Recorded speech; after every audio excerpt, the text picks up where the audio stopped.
Good morning, everyone.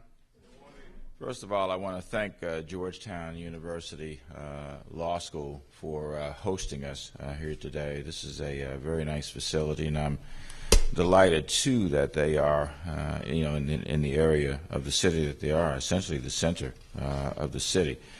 And well, not today. The day will come when we will have some news about what we're doing around development in this area. It'll be some very exciting news that has been, the development of which has been in years in the making, but that will not be this day. I'm especially excited about our topic today, as many of you know, because employment and addressing unemployment is hugely important to this administration, essentially getting good jobs for D.C. residents. I think you all will recall that when we took office now 23 months ago, unemployment was at 11.2%. Today, I'm pleased to say that as of the end of October, and we should have our November data within about 2 weeks, but as of the end of October, unemployment in the district has come from 11.2% down to 8.5%. It is the largest drop, I think, of any city, maybe state as well, in the nation. We've reached that mark because of the commitment from many in our administration and many in the community and the employer community as well, who are focused on putting unemployed district residents back to work.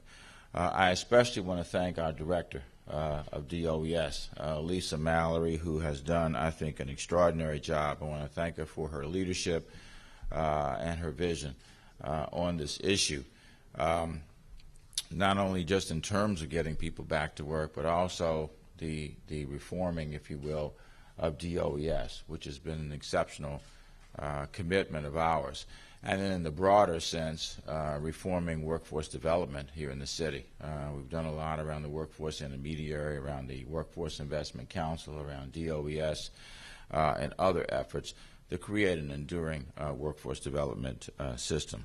With Lisa's guidance, the One City, One Hire program has reached an important milestone that we believe deserves attention here in the city. I want to especially thank the One City, One Hire employer partners who worked so well with us, and some of whom have joined us here today to be a part of this effort. I think we have representatives from MV Transit, from 7-Eleven. I think we'll have some people from Costco if they're not here already, but they are here. And for those of you who haven't been to Costco yet, you need to go.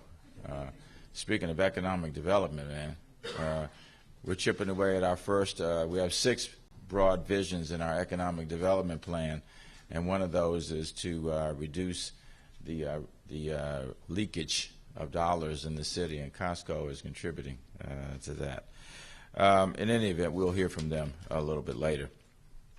First of all, I'm delighted to announce that One City, One Hire has now connected more than in the 14 months that it's been in place, 5,000 unemployed district residents with jobs.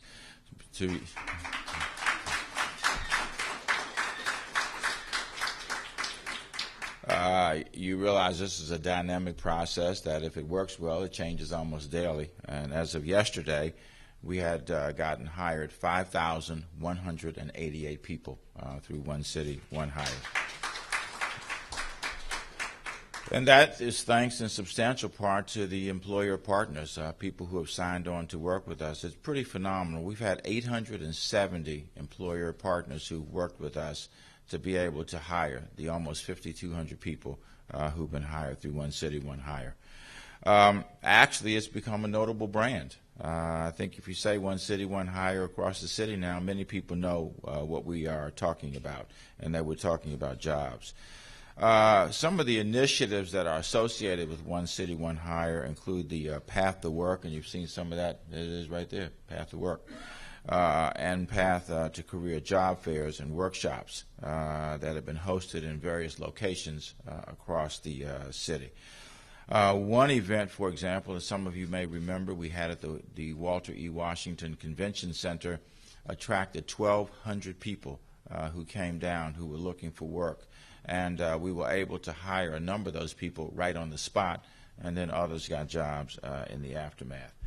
DOES is going to host similar job fairs and workshops in the early part of 2013 with an emphasis on information technology as well as higher education, which is one of the reasons why we're here at the law school today. I'm also pleased to announce, and you'll hear more about that we're launching a One City, One Hire mobile app for iPhones early next year. And you will see its features, I think, on the screen here. There we go. There you aren't. In any event, there's information about that, and you'll hear more about it. But essentially, it will help to connect more people more quickly, more efficiently, and more effectively with an opportunity to be able to get a job. It's another example of our commitment to technology as well, which is a whole other endeavor. It also will be available for Androids shortly after the iPhone process is wrapped up, and we're working with, I guess, Google. We're working with others as well to make this available. Let me talk also about the second or third phase of the local on-the-job training program here in the city, which we're using as a tool to get people to work. In this year's budget, the 2013 budget, we've set aside $1 million to support the on-the-job training program, and we're in the process now of developing a request for applications that will provide incentive grants to businesses that hire unemployed workers for long-term assignments.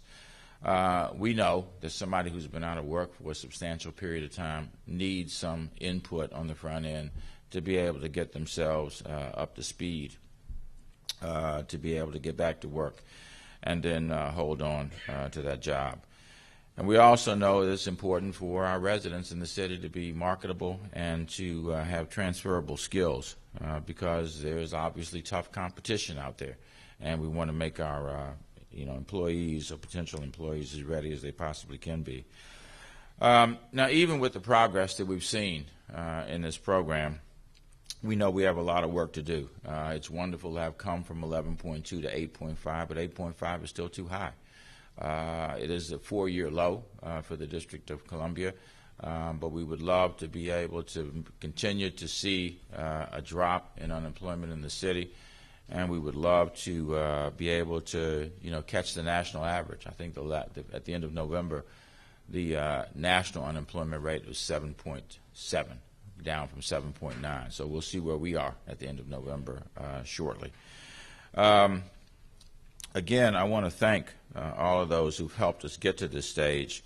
We're going to hear from some of our employer partners shortly, but before we do that, I'd like to ask our Director of the Department of Employment Services if she will come up and talk a little bit about the next steps with this effort.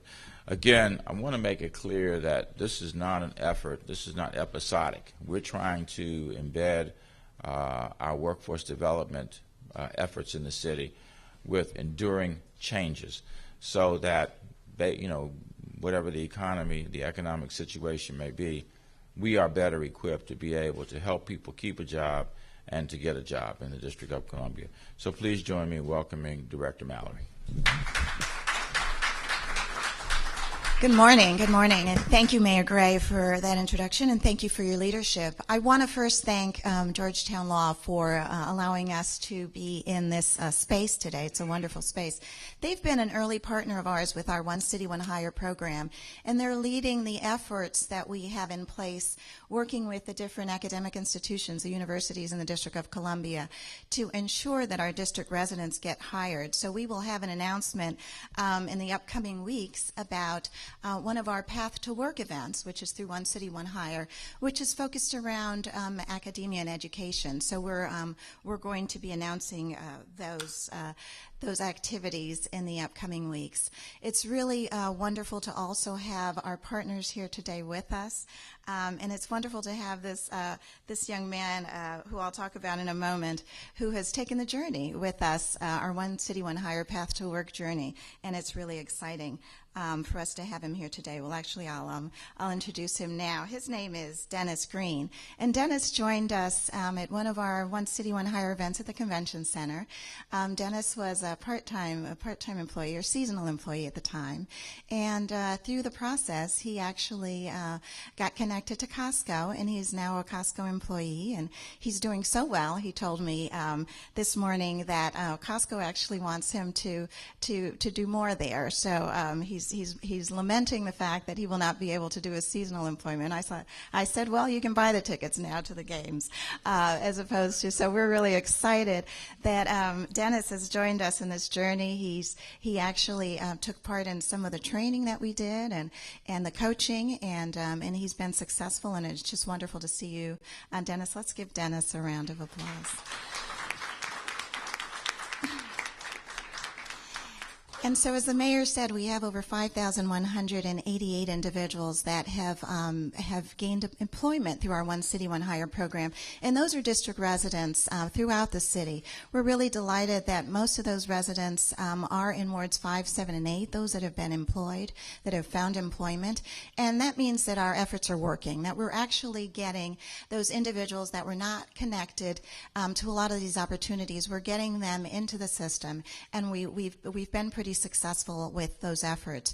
So we continue to figure out ways where we can outreach and get individuals to connect to our program, to know about One City, One Higher, and to know about the services that we have available in DOES. And we also want to figure out ways where we can make sure that the employers know about who's in the system, know about the work that DOES is doing.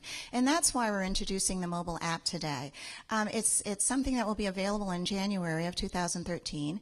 And as the mayor mentioned, we will also have it available for Android phones after we go through this process with Apple. And what we found is that a lot of individuals, even though they may not have access to a computer, they have access to a phone.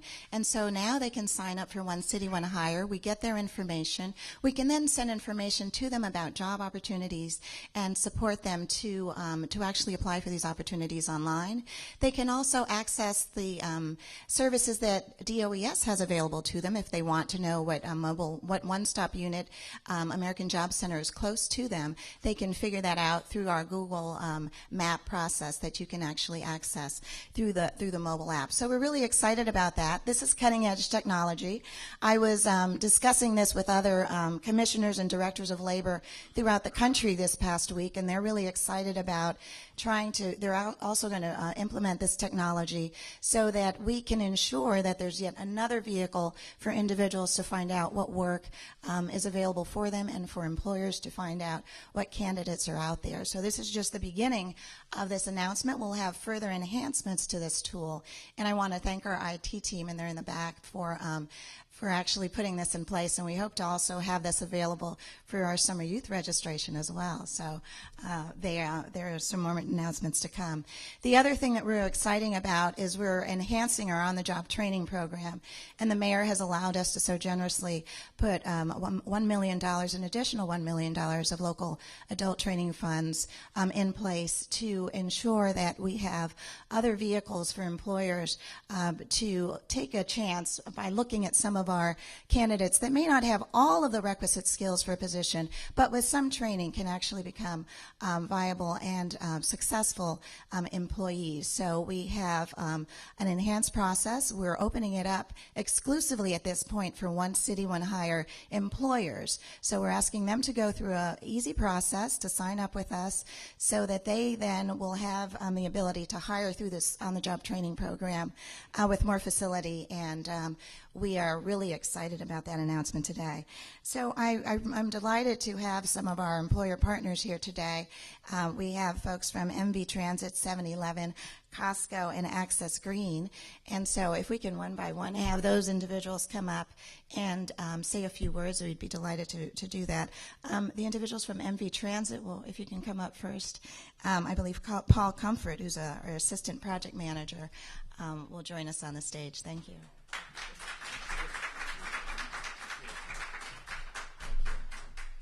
Well, good morning, Mr. Mayor and Ladies and gentlemen, it's a pleasure to be here. My name is Paul Comfort with MV Transportation.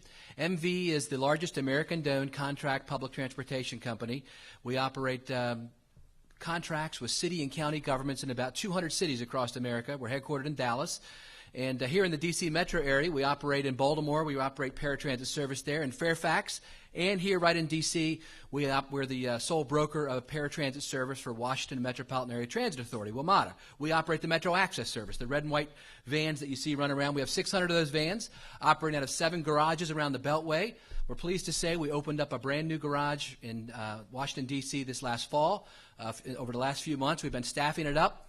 And it's been a great partnership with your administration, Mr. Mayor, with the Department of Employment Services, the One City, One Hire program. Right from the beginning, we were working with Sharif Sharaway at the office. He set us up an on-site job fair in the city building. And they pre-screened about 50 drivers for us. We have very rigorous screening processes because it is public transit. And they pre-screened the applicants, had them come through. We were able to have our team there interview them. And since then, we've also participated in several other job fairs, including one focused on veterans. We're very interested in hiring veterans at our company. And it's been a great, successful relationship. And it's great to have a city government join with a company like ours hand in hand to help us into the city.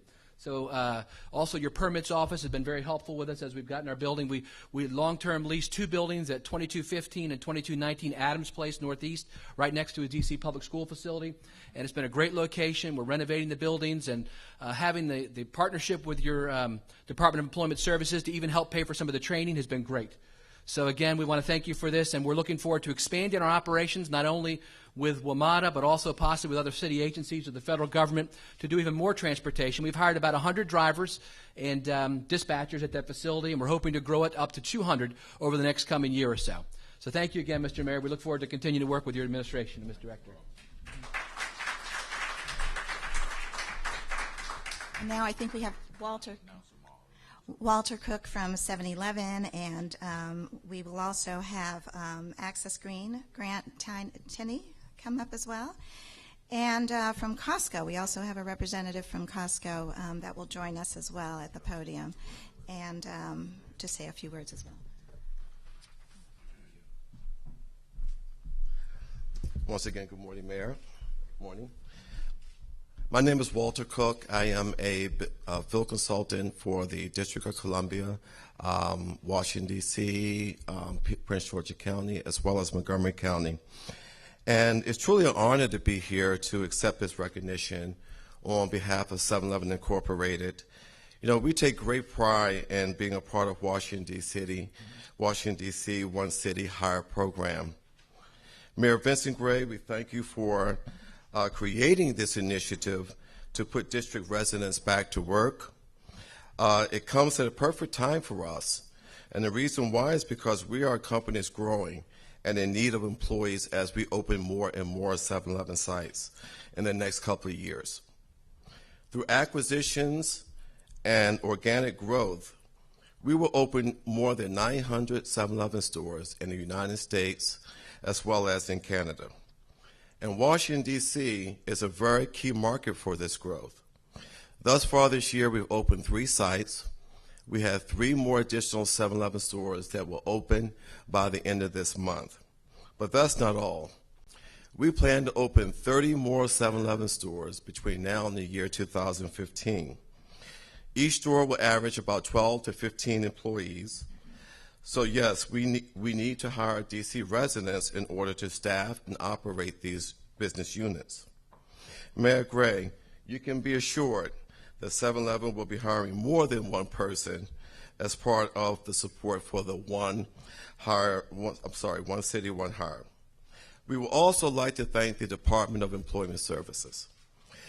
Their resources have been just absolutely valuable to get us staffed through these new store openings. They've done a fantastic job, and they've really done excellent in terms of being able to meet our profiles of what we're looking for and putting job seekers in touch with hiring companies such as our own.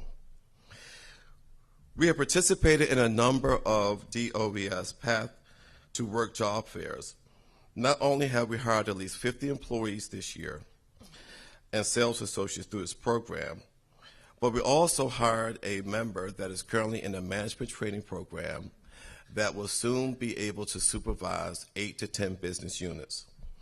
We at 7-Eleven have certainly enjoyed our relationship with the Department of Employment Services, and we look forward to continue working with the agency and support Mayor Gray's One City, One Hire program. Thank you very much.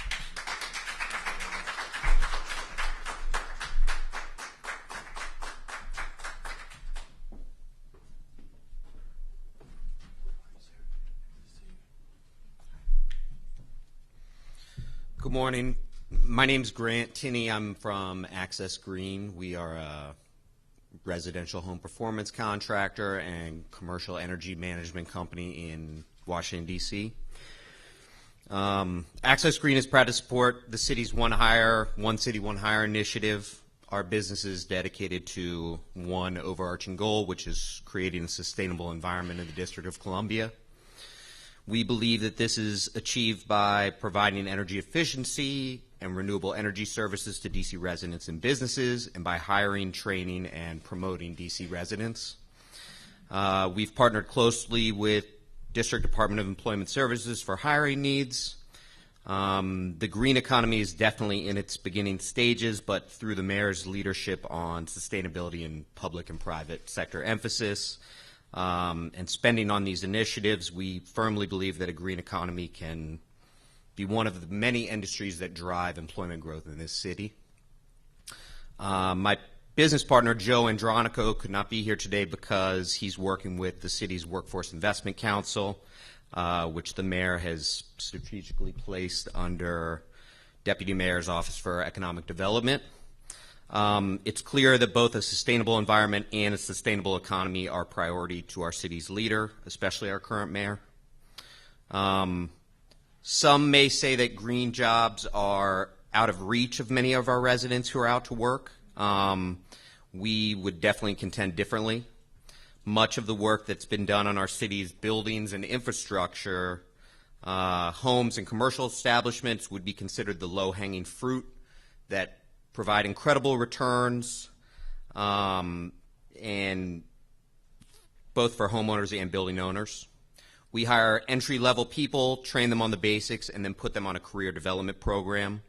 Our company pays for additional training and education from outside sources such as Building Performance Institute and commercial energy management programs. There's hundreds of millions of dollars of high-return investments in our energy efficiency infrastructure, whether it's in our city's low-income multifamily buildings or our schools. It's not always the most sophisticated or high-tech system for HVAC or photovoltaic. It's amazing how much you can do with caulking and foam and other types of insulation, or just replacing light bulbs or lighting efficient lamps, etc. We're very excited to be partners with Department of Employment Services. In many ways, we definitely look to them for recruitment and employment services, and they have been responsible, thoughtful, and entrepreneurial. So thank you very much.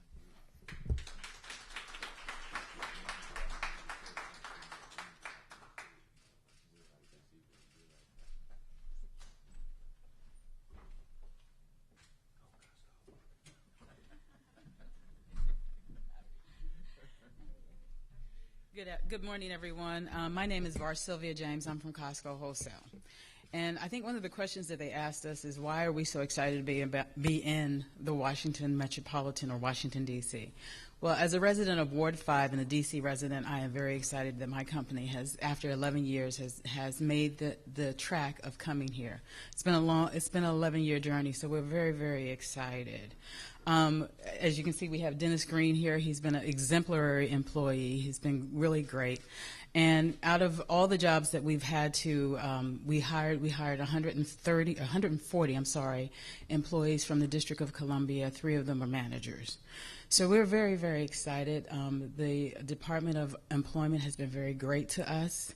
They have given us outstanding employees. And I say that because recently we had Vice President Joe Biden come through the warehouse. Our CEO is at the warehouse again today. And we also had our Chief Executive Officer with us, but the pride that the employees showed that day was phenomenal.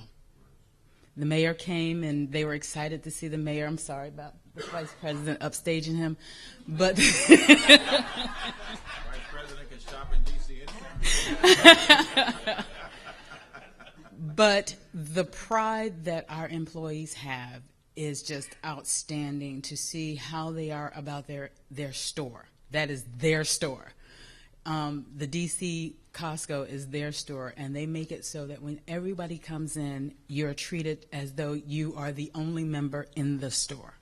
That's an awesome thing, and that is Costco's pride. That is our mission, member service, and when you come, we have several employees. But I will share this one last thing with you. You know, Dennis, like I said, is one of those exemplary employees, but there was another young lady that came through the Department of Employment. Her name is Brittany McDaniels. Brittany came to me after working for a couple of weeks, and she said, Ms. Varsylvia, I just want to say thank you. I'm one of the hiring managers, if all you would like to know. She said, I just want to thank you because this is the first time after many years I'm able to go and buy my children something and not feel guilty that I have to ask my mother to help me out. So we're very excited that we're doing this, and we're looking for great things to come through Costco. We are very based in the community. We've embraced a couple of the schools in the area. So we just want to say thank you for having us. Thank you.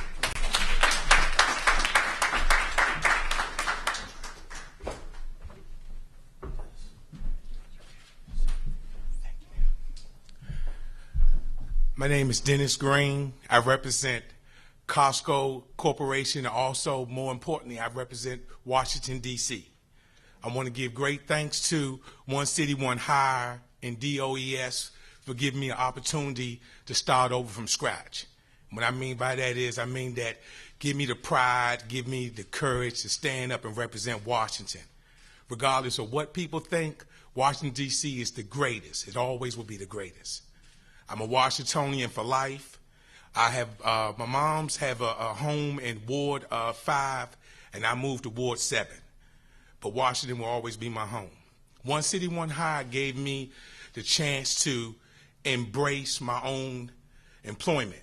The way it's set up is that you get in there, you put all your information, you be basically your own case manager, okay? Then you go over to it's called dcnetwork.org.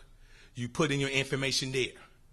So between you, dcnetwork.org, and One City, One Hire, you have 3 people working to find your job.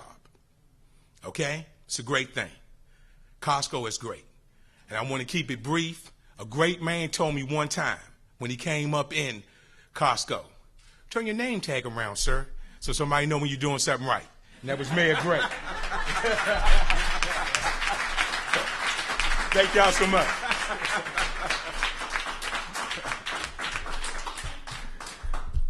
Thank you very much, Dennis. I think that was obviously extremely well said. I want to thank our DOES director, of course, and I want to thank Access Green and Costco and 7-Eleven and MV Transit, all of whom have been wonderful partners, and there are 866 other partners out there that obviously are not here today. And that's when you create an enduring effort to get people to work and keep people working. I participated, I was over DOES when the interviews were being done for Costco, and it was wonderful to see the people coming in, the preparation in which they had engaged for the interview, the work with Costco. It is not the typical job fair. This is DOES actually doing the recruiting of people, doing the pre-screening, doing the preparation of people, so that when Costco, in this instance, as well as other companies come in, they already have a potential employee pool that contains people, includes people who really are likely to be qualified for the jobs. And as you heard, I think Costco hired 140 people, just through this one effort. And there will be more. There will be lots more. And it is contributing, we think, substantially to bringing down the unemployment level here in the city. And again, I want to thank our director, and I want to thank the people at DOES, the folks who work there, who really are doing a good job about getting people to recognize that the Department of Employment Services indeed is a place where you go to get a job, not to go to apply for unemployment benefits, even though you can. It shouldn't be principally known for that reason. So why don't we open it up? We'll have the employers, Dennis, Lisa, myself, to answer any questions we might mark. So Lisa Mallory, first of all, do you have a list of the businesses that have taken part? And I think I asked this before, sorry for being redundant, and the amount of employees that they did hire. Yeah, The list is on the website. It's on our website, the list of all the employers, the 800 plus on a daily basis they're signing up, so we get more and more every day. We can give the exact, it's fluid, we can give you, so we're not putting it online, but we can give you the numbers of the employers and who they've hired. I asked this question before, I'll ask it again. You now have an opportunity. Is there a major employer in this city who you would like to invite, and given this opportunity to invite, who has not participated, that you would welcome their participation? And There are many, but the primary one is actually the federal government. I would like to see unemployed district residents gain employment in the federal government. The federal government, President Obama got 91% of the vote, no, I'm being very serious. I'm not being sarcastic. Is not offering to help you in this effort? Well, we have, they're not seen as a traditional partner, but that is a major employer in the District of Columbia, so we would like to see more district residents get federal jobs. But are they actually not helping you? They're not part of the program. It's not that they're not helping us. Give us the reason for not being part of the program. The Department of Labor actually sponsors all of these programs and provides the funds, so the feds are actually involved in providing us this opportunity. I'm just saying that of all the employers that we have in the District of Columbia, many of them, we go to them on a daily basis. We just signed a wonderful agreement with Dunkin' Donuts because they have 5 upcoming stores. So we're constantly moving out with employers. Join this program, correct? We want the federal government to work with us to hire unemployed district residents. We're in a university, final point. How are they're large employers, GW, Georgetown, Trinity, Catholic, you know where I'm going. How active and vigorous are they in hiring DC residents? We are actually going to have with a consortium of universities, we're going to have an event, a Path to Work event in the upcoming quarter because they do have a lot of opportunities. Many of the opportunities that they have now are subcontracted to some of their vendors, so we want their vendors to participate in these fairs as well, so that we have all kinds of jobs, not just some of the more academic jobs, but also, food service and other. They have been doing well. We started off. I don't know exactly, but I can get that to you, Mark. But we started out with them. George Washington, because we both went to GW, we always have. We're working with the new HR director at GW, who is just as she came online, we started to send referrals to her as well. So they are very active, and you can see Georgetown Law has us here today. So we want to do much more with them, and we will have an event in the upcoming months. Just to add to that, I talked about the branding of One City, One Hire, and it really is taking hold. And we want people to feel almost reflexively that, you have job openings, you have a new, outlet that you're establishing, a new company. We want you to turn to us, turn to DOES to be able to fill those jobs. We saw it with Ross Dress for Less, which was one of our early partners. I think they hired 65 people, isn't that right, Lisa? 65 people at their new store that they opened now a number of months ago on Benning Road, Northeast. And I didn't hear NV Transit. How many did you hire? I think you said 100, didn't you? Yeah, and they're going to hire another 100. The energy company, I'm sorry. Oh, Access Green? About 5 full-time employees. Yeah, and it varies, Mark, because some of these companies are not all that large. So, some companies, if they hire 4 or 5 people, that might be 70, 80%, of their workforce. So, yes. Yeah, I'm Ken Archer with the Greater Washington blog. Some are hesitant to fully credit your administration for the success of One City, One Hire. I'm curious to first get your thoughts on why that is. I suspect that it's because they regard the numbers as self-reported. New York City's job matching program validates its claims by using its unemployment insurance database to validate that their clients were unemployed and then both got and retained jobs after being matched by the city with a job. So would you consider doing the same thing with your unemployment insurance system to validate these numbers to ensure that the success of One City, One Hire is recognized and is continued by subsequent mayors? Well, I think it is recognized, maybe not to the extent we would, and maybe never to the extent we would, because we would like it to be universally acknowledged for the work that is done. Secondly, I think the unemployment rate certainly is a validation of the contribution that this program is making to changing employment outcomes for folks in the city. And then thirdly, in answer to your question, we certainly would. We'd be happy to work with anybody to make clear, one, the success of the program, and two, for those others who, in other places around the nation who are grappling with the same problem, which would be probably everybody, we'd be happy to share what we've been able to do with this program and perhaps learn from them. I did have an opportunity to do a presentation on this at the U.S. Conference of Mayors with some of my colleagues from other places around the country, and I think some of them now have started to look at, how to do this. Yes, Mike. Mayor, can the director tell us what the average salary is for these new hires, or what the range of salaries is? It really varies. Our on-the-job training program, for example, goes up to $33 an hour. So it varies, and the level of jobs it varies as well as the number of employees that the actual employer has. So it's really all over the place. We have managers. I know individuals that are actually working in the district government that got hired as a result of our Path to Work for Government that are making $70,000 or more a year. So it varies from entry level and up. We also have individuals that are JDs and PhDs, and we're working with them as well. So it's all there are many different levels, salary levels. I would like to say to Ken, though, that we do to Ken Archer from Greater Washington, we do actually look at the unemployment. We do verify unemployment through our own system that checks to see that the individuals are unemployed. So we do that part. We'd have to then follow up to see when they come back into our system as being unemployed, and we can certainly do that. Yes, sir. 5,000 number cited today.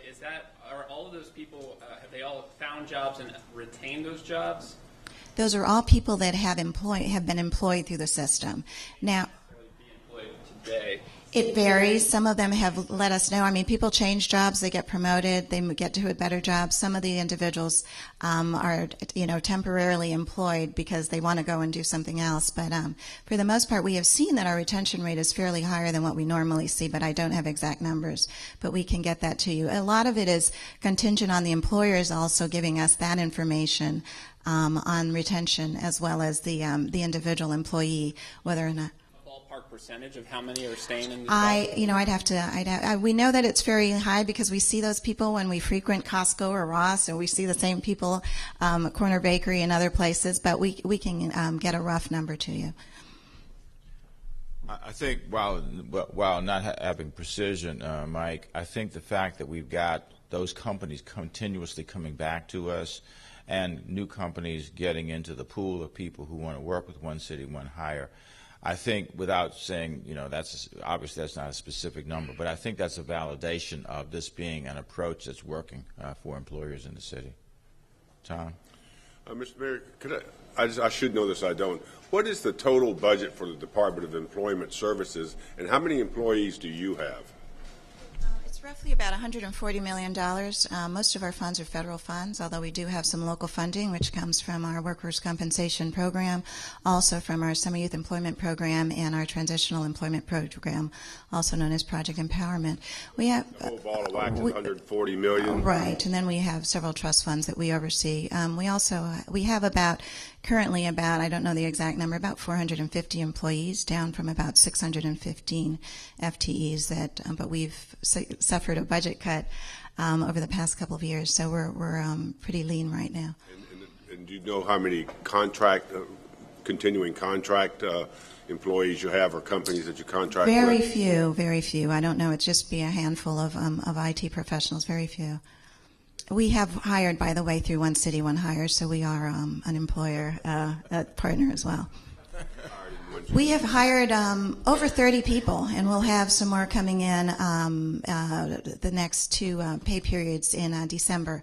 So we're in our employee base is predominantly district residents.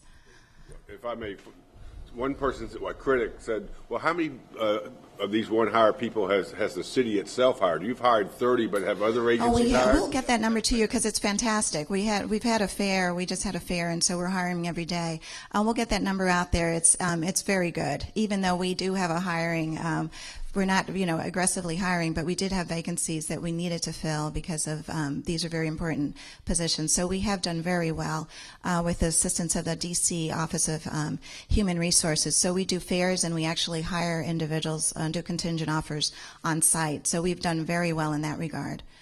Mr. Mayor, the person who said that to me was critical, saying, well, the government's hiring people and then turning around and taking credit for people getting hired. But I don't know the numbers. How many people are being hired in the city government? They criticize us hiring people through One City, One Hire? It sounds like it's me. What would they do? Criticize that we didn't? How do you win that one? I think the difference. Is, if I may, I think the difference is they say you're highlighting private employers here today, but how many of the 5,000 people have been hired within the city government? Well, we'll get you that data, Tom. But I think to take a number like that in a vacuum is really unfair. Because, one, we've also said that we don't expect the government to be a growing part of the economy, that we expect it to happen in the private sector. So when you look at our 5-year economic development plan, that's a lot of what we're focusing on. I would love to take you all back to a fair we had, not only what DOES has done, but the Department of Human Services has really been gearing up because we've brought together our efforts in homelessness and to be able to get TANF recipients to work. Prepared for work and then go to work. And what they did, they hired a lot of the people who are now working as social service representatives and others through One City, One Hire. In fact, I don't know, was it September, October, we had a fair, and DHS, the Department of Human Services, hired more people than anybody else, because I actually was at that fair and I went down the list to see how many people were hired. And a lot of those people were hired right on the spot, is that right? I'm not being critical of it. I was just so. I know it was somebody else, Tom. I should just of the 5,000. The person said, "Well, how many of those were hired by the government, as opposed to the Costco's and the Access Green and the other?" I'm sorry if I said it. I think the overwhelming number have been hired by the private sector. That number later Yeah, today. and Okay, I would say this to you, Tom. If you go back and look at the history of employment endeavors, we had the CETA program many years ago. We've had the JTPA program. And a lot of those programs were focused on hiring people into the government. And frankly, while I think it's good for the government to hire, I don't think that's enduring, because governments have peaks and valleys. Budgets go up and down. We're trying to spread this out. With 870 employers now, we think we're creating an enduring approach to employing people. So I'm frankly proud to stand up and say the overwhelming majority have been hired into the private sector, because it's likely to last longer. That's why I would like to have the number. Thank you. Okay. Let me get Mike DeBonus, and I'll come back to you, Mark. Mr. Mayor, Director Mallory, can you talk about the relative pace of hiring under One City, One Hire versus the department's previous job placement efforts? I mean, we did this in the past, right? Right. Well, we know that in the past, because through our one-stop systems, we do serve individuals that are on our unemployment rolls that could also reside in Maryland and Virginia. In the past, we were also doing a lot of our hiring we were facilitating hires from Maryland and Virginia as well. We continue to do that because we have to do that by law. If you're on unemployment insurance and you come to one of our American Job Centers, we do continue to work with you, but we've put added emphasis and a whole group of individuals around only focusing on district residents. And we know it's significant. I believe the number when I came to to the department was about 2,000 individuals had been hired in the whole year that were district residents. And I can't even certify that all of those were unemployed. Some of them may have been underemployed. But since the mayor started this initiative, and I've been working with our employees to really focus on district residents, we know that these 5,000 plus individuals were unemployed and were in fact district residents. Follow-up, Mr. Mayor. Your fellow Ward 7 resident, and some of you probably know John Capozzi, who ran for the D.C. Council appointment. One of the things he was talking about is giving more preference points to D.C. residents for city jobs. Is there already a preference in the points and the rankings in place, and would you support giving more preference to D.C. employees in city jobs? There are preference points, right? They do have a preference right now. You can get district residency preference right as it exists right now. It's a 10-point preference over other applicants. Generally, how much? I mean, well, you get the additional 10 points. So if everybody else is ranked equally, you know, the district resident gets an additional 10 points. In keeping with your remarks about encouraging private employers, let me renew my invitation, because it seems to me, I'm not trying to be slick, this really seems to be a wonderful opportunity, maybe not to embarrass, but to disclose large private entities in the district who are not coming forth. Could you name 2 or 3 that you would, I'm sure you talked to Director Mallory, who have not been helpful, have not been cooperative, and have not done their fair share, that you would like to see? She mentioned the federal government, that's a government. What about mentioning a private company or entity that hasn't done what it should in terms of being here? I'll let Director Mallory address that, because she's closer to it than I am. Turned down by certain large entities. We don't get turned down by many. Yeah, I hate to cast it that way, Mark. I don't think that because someone may not have stepped up or have stepped up to do large numbers necessarily means they're being any numbers. Well, I don't think it necessarily means they're being uncooperative as well. Remember, this is not just a crash program or an episodic program. We're trying to build an approach to getting people hired. I don't know of any companies that I would cast and would answer the question the way you cast it, Mark. With 870 employers, on the one hand, we've obviously reached a lot of people. On the other hand, there's obviously other employers in the city who have not, for whatever the reasons may be. Some of them may not have had jobs that they needed to fill at this stage, and they may be large companies, or they may have had jobs that we couldn't fill for them because of the technical nature of those jobs. So I think I would be reluctant to answer the question the way you framed it, because I think there's so many nuances associated with it. Director Mallory, let me ask you directly. Is there any employer who you have invited to join who is a large entity who said, let me be diplomatic, at this time we are not ready to participate, but we would like to? There must be some companies, when you look down your list, that say, God, I don't understand why they're not participating.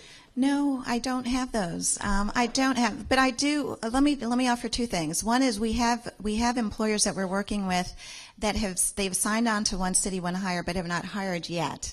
We're still working with them. There are quite a few. Some of the universities, we continue to work with them to try to get them. I can't name them off the top of my head, but as I mentioned to you before, we'll give you numbers on who's hired.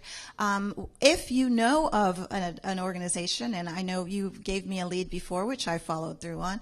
If you know of an organization that is hiring, as we see signs or we get information from the Deputy Mayor for Planning and Economic Development on organizations that are coming to the district, we quickly go out to them and we develop that relationship. Some are slower than others, but we follow the pace of hiring very closely. And there's nobody in... Fannie Mae is not hiring many. I used to work for Fannie Mae, so they have not hired with us. They have not.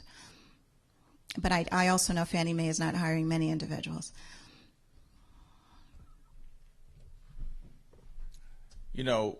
Some of the other companies, let's take the universities, for example.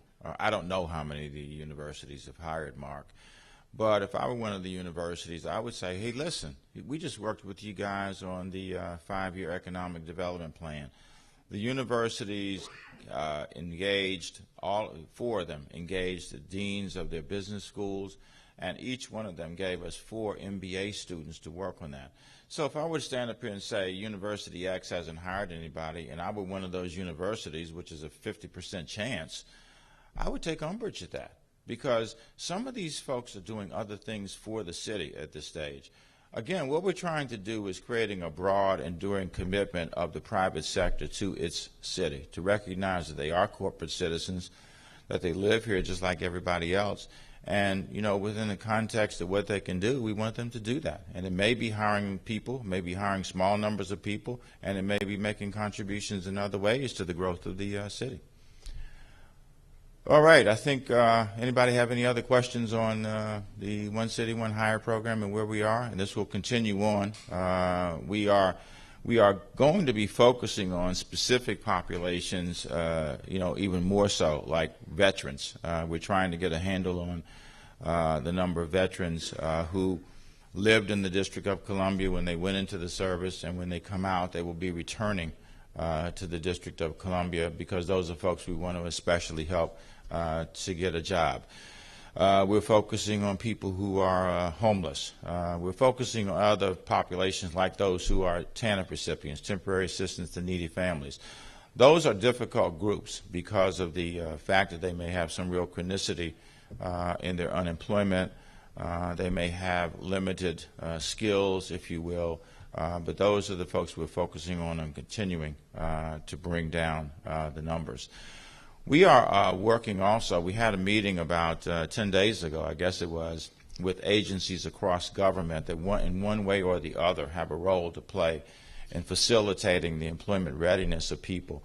And we're going to develop a cross-cutting, I'll call it a cabinet, a cross-cutting cabinet of people who on a regular basis will come together around efforts that are being made, so we don't wind up in these silos or to think that DOES is the only agency that is responsible for the employment of people here in the district, that it is broadly based, that our schools have a role to play in this, the University of the District of Columbia has a role to play in it, the Office of the State Superintendent for Education has a role to play.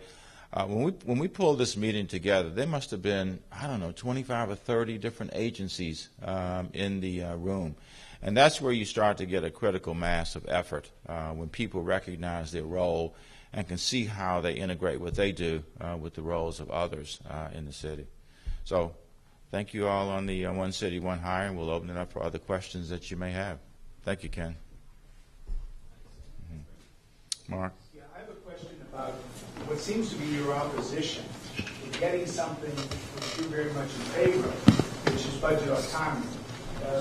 Your Attorney General sent a letter, I understand, that the City Council voted unanimously to go about getting budget autonomy by referendum or initiative that would be on the ballot. Then it would be an amendment to the Home Rule Charter.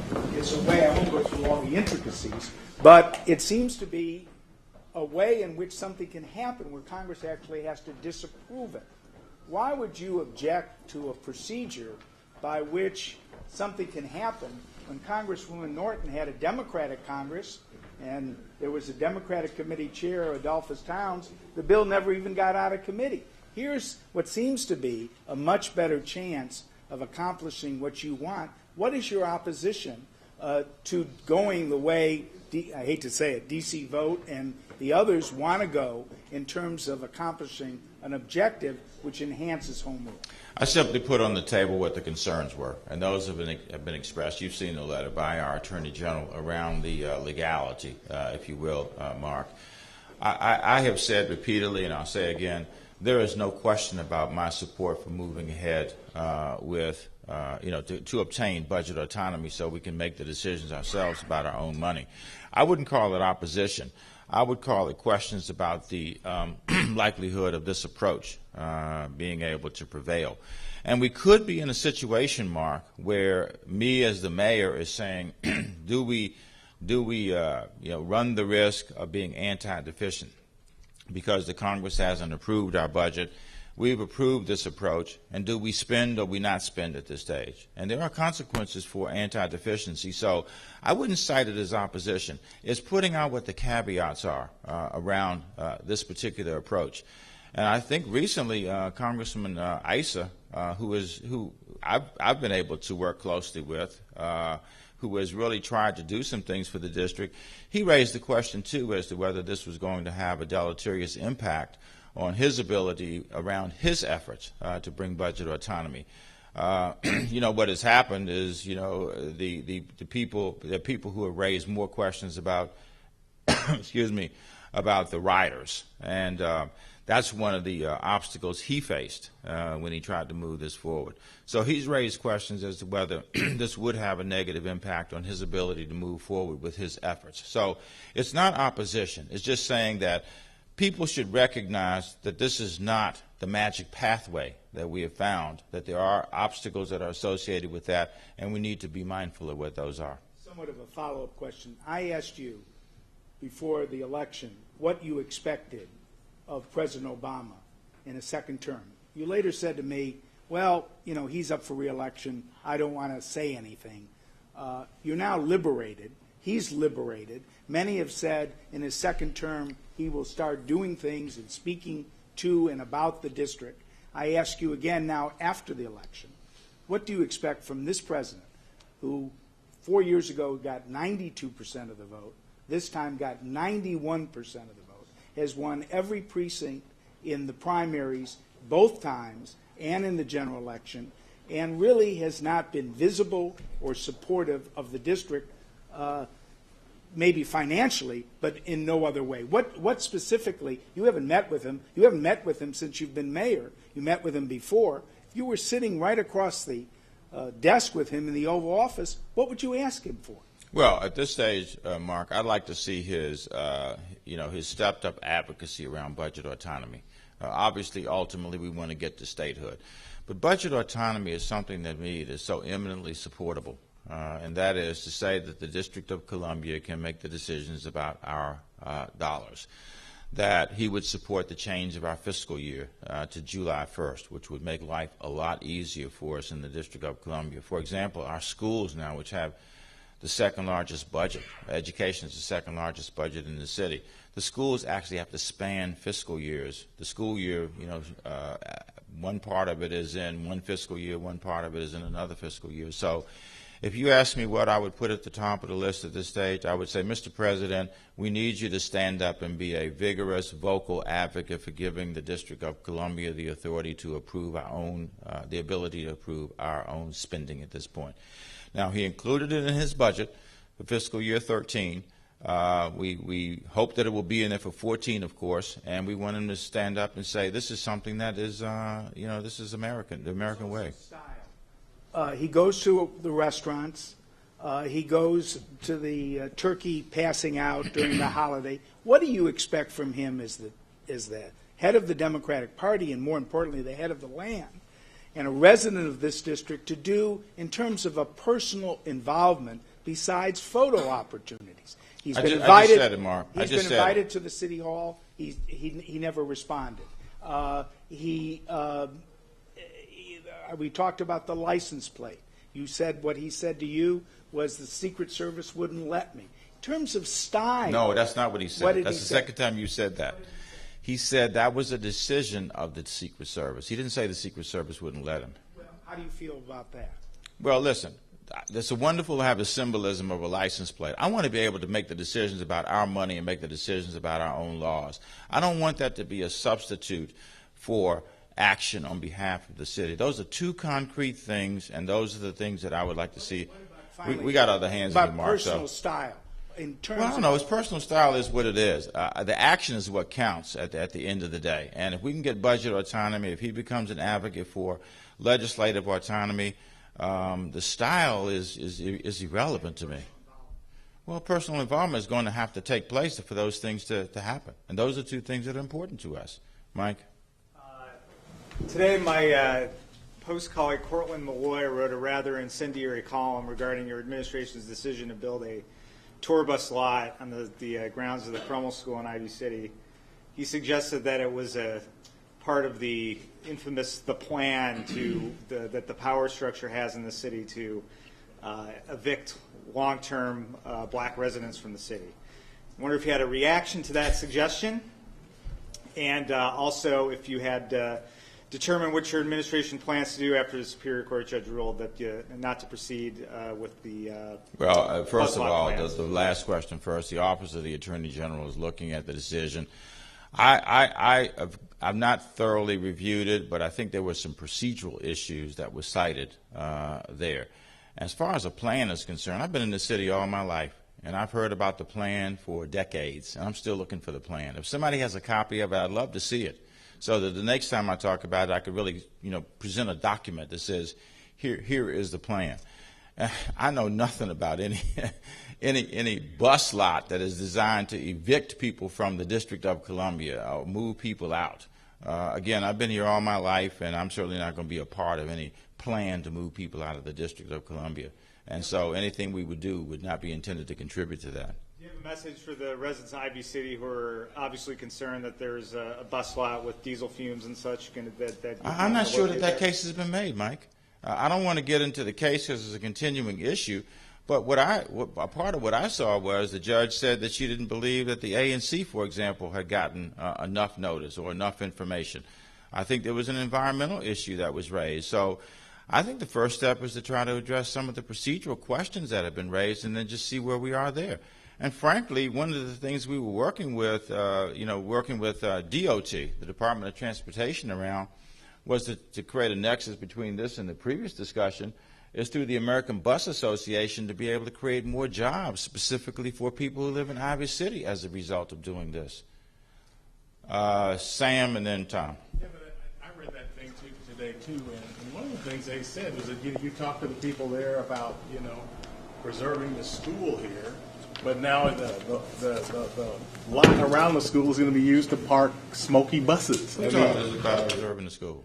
Well, this was part of the article. I didn't know if you talked to them about preserving a Cromell school. Talk to anybody about preserving Cromell?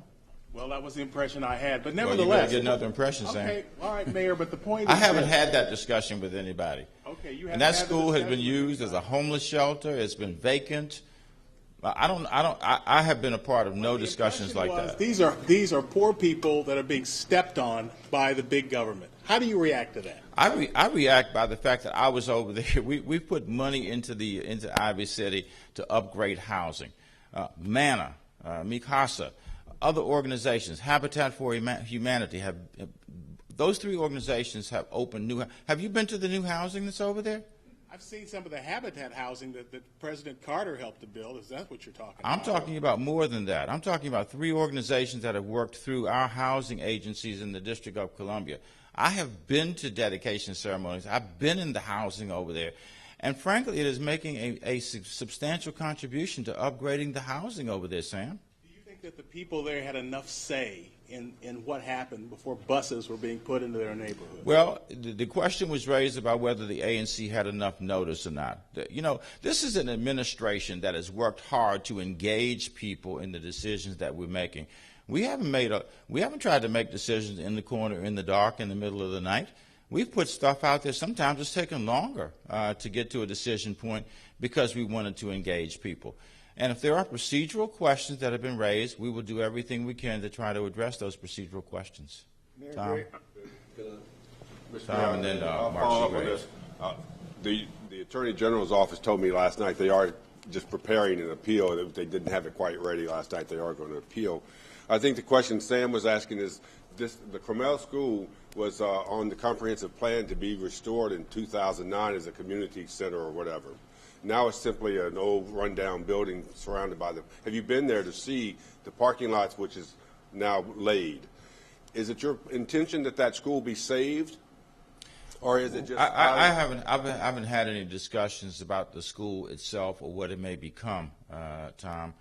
We've heard various and sundry proposals about it, but it's not something I can address today because I've not had those discussions. Have you actually seen? I know you've been to the Love where you had your campaign election party there, but it's all across the street. But have you seen it in your travels around the city? I've seen Cromell since I was a kid.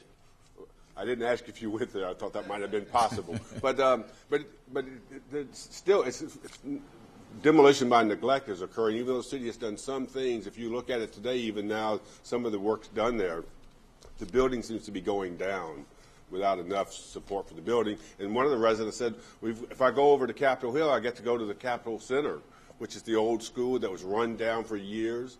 And it's now a nice place where people gather and have parties every night. Why can't we have that in Ivy City? And I think that gets back to the plan idea. Yeah, well, I don't know anything about the plan. If you have a copy of the plan, would you send me one? I don't think you're eligible for it. Oh, well, I'd love to be able to see it if you all have a copy of it. I've heard about it. You have a copy of it? You do? I do. Would you send me a copy? I will. Will you send us all a copy? Can Well, you? I will let him borrow, but it's a big, thick thing. I mean, it's not. It's called The Plan. It's a big But binder book. Who's called the publisher Plan. of it, Sam?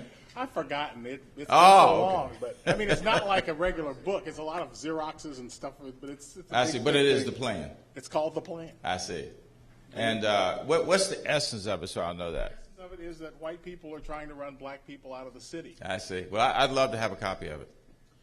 But you understand, I know you're joking at this point, but you understand the frustration of the people in Ivy City, some of the poorest in the city, who look across the way and see on Capitol Hill at 9th Street, I think it is, that beautiful old school building that was being run down. It was going to be the mayor's home. It's going to be a lot of things. Now it's a beautiful Some of the community old naval center. hospital. The old naval hospital. It's a beautiful community center now, and people use it. And this place, they don't get to use it, and the buses will be belching in and out of their neighborhoods day in and day out, just because they can't make room for them. You know, Tom, I think Union this Station. line of questioning is a bit unfair. I think this is an administration that has worked very hard to go into neighborhoods that historically have been neglected. Look at the schools that we upgraded over the past summer. Have you ever been? Wait a minute. Have you ever been to Turner School? I think I have, but don't ask me to point it out on the map. Okay, well I can point it out to you. I'll take you there. Okay. You ought to see. You ought to see Turner School. Sam Ford has been there. Where'd Sam go? He went to get the plan. We told him not to let it go. Yeah.